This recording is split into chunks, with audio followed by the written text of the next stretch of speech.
بكم وموضوع جديد في فقرة سلامتك وهو عن الشخير. كتب هذا التقرير الدكتور غالف ميلا جسا، وأعد هذا التقرير أخصائي الأنف والأذن والحنجرة الدكتور البروفيسور بوريس شتوك. بروفيسور شتوك قال إنه الرجال أكثر شخير من النساء. يعني ما علي، هو قال وقال اكو حل لهذا الموضوع. هسه نشوف شنو هو الحل. بس شنو اللي قاله دكتور شتوك على الشخير؟ قال انه هي ضريبة التواصل بالكلام.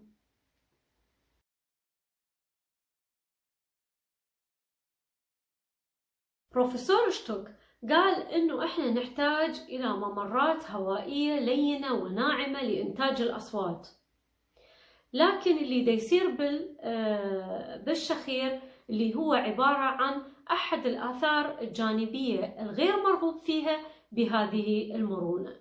البروفيسور شتوك شبهها أيضا بعنق الزجاجة، لما يتدفق الهواء فوق عنق الزجاجة يصدر أصوات أو ينشئ صوت.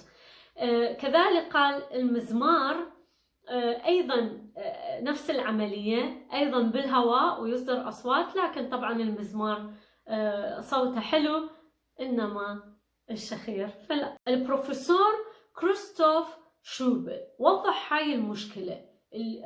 كريستوف شوبل هو رئيس مركز طب النوم في مستشفى جامعة أسن. قال إنه بالرغم على أن النساء يمتلكن مهارات التواصل أكثر من الرجال بشكل واضح، إلا أن هذه المشكلة ما متواجدة عند النساء أي الشخير. يعني ليش؟ لأنه هرمونات الأنوثة هي تمثل حماية نوعا ما ضد الشخير. هذا الشيء مو واضح تماما لحد الآن، لكن بمجرد ما تتقدم المرأة بالسن، يعني توصل إلى سن اليأس، فما بعد تزيد عندها هذا الشيء بشكل ملحوظ، أي يعني الشخير. طبعا بروفيسور شتوك قال إنه أكثر النساء يرسلون أزواجهم إلى الطبيب يعني بسبب هذه المشكلة، لكن قليل من النساء اللي يلجؤون للدكتور بهذه الحالة.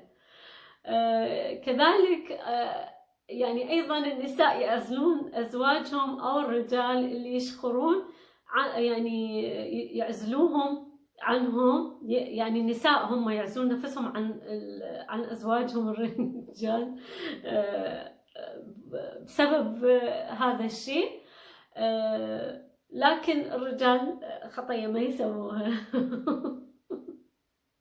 بروفيسور شتوك قال إنه مو كل حالات الشخير هي حالات يمكن التعايش معها، فأكو حالات من عندها يكون كلش ضار وممكن يعني يسبب مضاعفات. فإذا كان مصحوب بانقطاع التنفس أثناء النوم فيكون هذا ضار ولا يمكن التعايش معه، لأنه حيسبب ممكن يكون توقف التنفس أثناء النوم، وممكن يرفع ضغط الدم، وممكن أيضا الحالات يعني حالات النوم يعني الرغبة بالنوم المفاجئ في أثناء النهار، وكذلك ممكن يسبب الاكتئاب. فلازم يعني يروح للطبيب ويفحصه، ممكن إجراء فحص أثناء النوم، وكذلك ممكن يحوله على طب النوم حتى يشوف هل هذا نوع ضار من الشخير أو ممكن التعايش معه.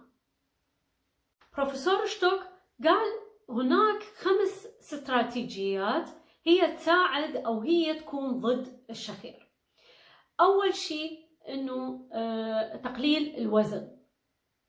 ثاني شيء هي تغيير وضعية النوم. ثالث شيء انه وضع مشابك يعني او ضمادات خاصة تحسن التنفس عبر الأنف. رابعا تقليل الضغط على الحنك الأسفل بواسطة قالب بلاستيك يخلوه بالفك الأسفل، يعني على الأسنان، يقلل الضغط على الفك الأسفل. خامسا الأخيرة تكون إجراء عملية على الحنك الرخو. ممكن تكون هي عملية سهلة جدا، لكن هي طبعا عملية. هذه هي الاستراتيجيات اللي هي ضد الشخير.